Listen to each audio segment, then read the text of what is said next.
Anyway, Prince Harry's back in the news again following the release of his latest documentary on Netflix.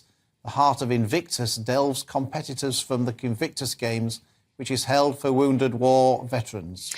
Joining us now to discuss Prince Harry's latest revelations is the former Royal Correspondent of The Sun, Charles Ray.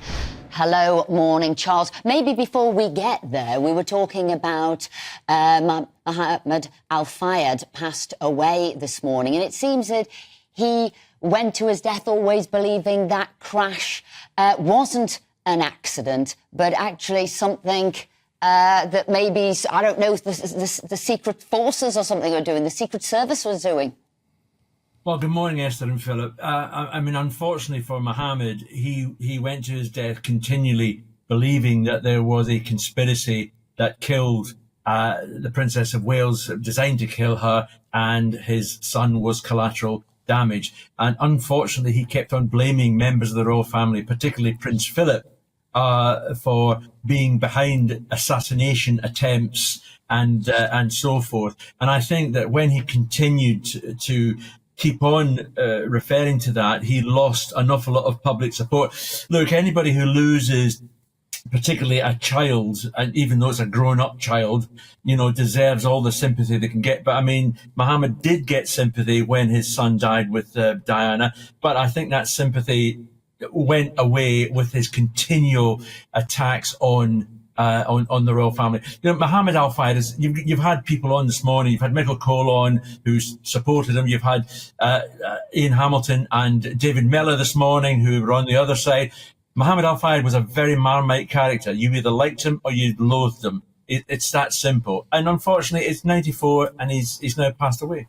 Now, getting on to Harry, and Harry now seems to be a bit of a Marmite character. Prince Harry never, you know, he's meant to be talking about the Invictus Games, and he seems to be whining on about everything else.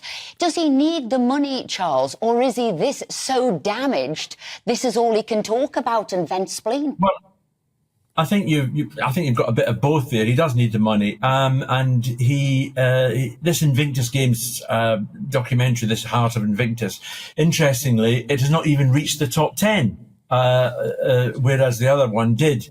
But he's again moaning again about his lot.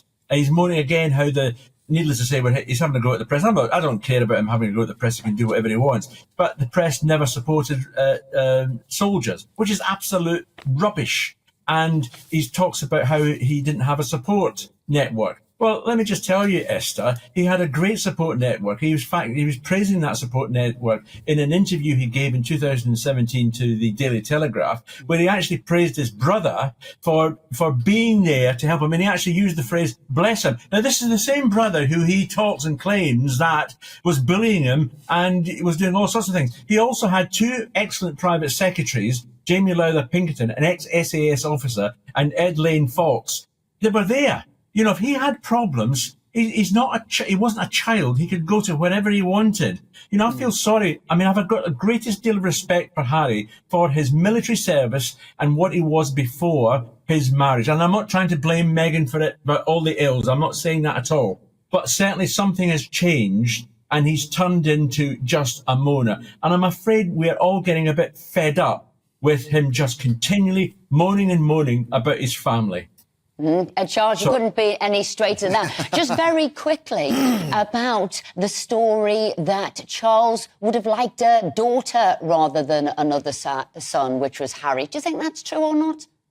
Oh, it is true, because these allegations are not true. What is true, what is the new part, is the fact that these are the tapes that Diana herself recorded and were smuggled into Andrew Morton.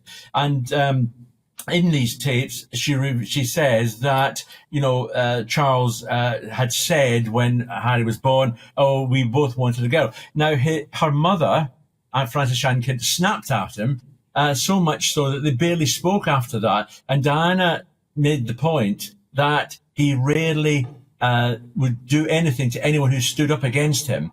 And the other thing that she was saying as well in the tape says that her hatred for her stepmother Rain Spencer, where she used to call her Acid Rain, or Rain, Rain, Go Away, and the pain in rain, and all. You did, and I remember. I know Charles, this is true. we're going to have to go to the news, but we're going to have you on next week or the week after, because you've got lots of things that you need to get out on GB News. Thank you. All the best. Yeah, great stuff.